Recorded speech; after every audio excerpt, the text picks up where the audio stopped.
नमस्ते, मेरा नाम लक्ष्मी बजगा है। आज हम लोग जानेंगे किचन के ऐसे टिप्स एंड ट्रिक्स जिसे फॉलो करके आप अपने घर को बहुत ही अच्छा और बेहतरीन बना सकते हैं। और मैं आपको बताऊं, आप ना ये किचन टिप्स को फॉलो करेंगे तो आप अपना टाइम बहुत ही ज्यादा बचा सकते हैं। तो चलिए जानते हैं कौन से वो टिप्स एंड ट्रिक्स। सबसे पहले टिप्स एंड ट्रिक्स है हमारे दवाइयों को लेकर। ये इस तरह से हमारे पास में दवाई रहती है।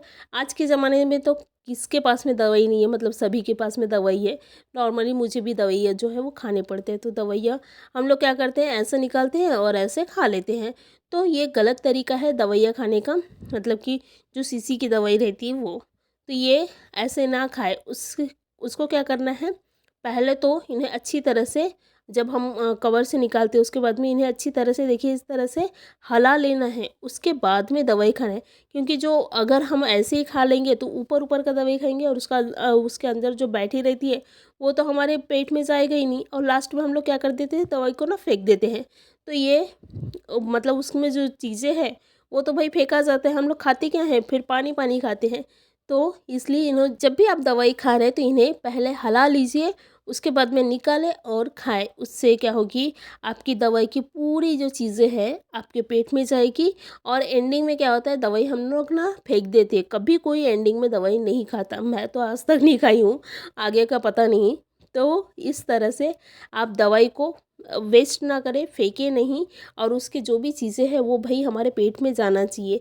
और जब आप दवाई खाकर हो गया है उसके बाद में क्या करते हैं, ढक्कन को ना अच्छी तरह से पोंछ लेना है। नहीं तो क्या होती है, उसमें ना चींटियाँ वगैरह लगने की डर रहती है। तो ढक्कन को अच्छी तरह से पोंछ लें। उसके बाद में इनका कवर तो रहता ही है, तो आप क्या करें, तुरंत ही कवर में डाल के रखें। तो इससे क्या होगी, इसमें ना हवा नहीं जाएगी। नॉर्मली ये पैक रहेगा, हवा बिल्कुल नहीं जाएगी। तो आपकी जो दवाई है लंबे समय तक भी चल सकती है।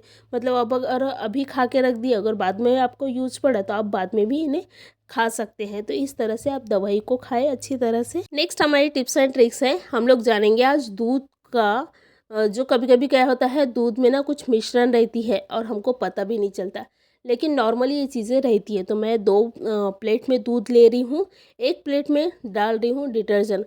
हमेशा दूध में देखिए एक हल्का सा फेसकूड आता है, तो वो किस वजह से आता है, सिर्फ डिटर्जेंट की वजह से आता है। क्या करते हैं जो मतलब कि जो दूध बेचते हैं ना, वो अक्सर डिटर्जेंट डालते हैं, लेकिन वो मतलब कि ये वाले डिटर्जेंट नहीं रहता, वो दूसरा ही डिटर्जेंट रहता है।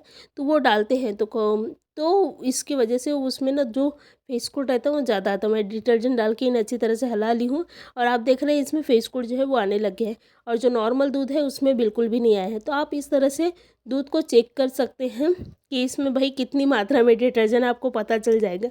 अगर डिटर्जेंट नहीं है तो आपकी जो दूध है बिल्कुल मतलब कि अच्छी ही रहेंगी, बिल्कुल उसमें एक भी जो फेसकूड है ना, जो फेस है ना, वो बिल्कुल नहीं आएगी।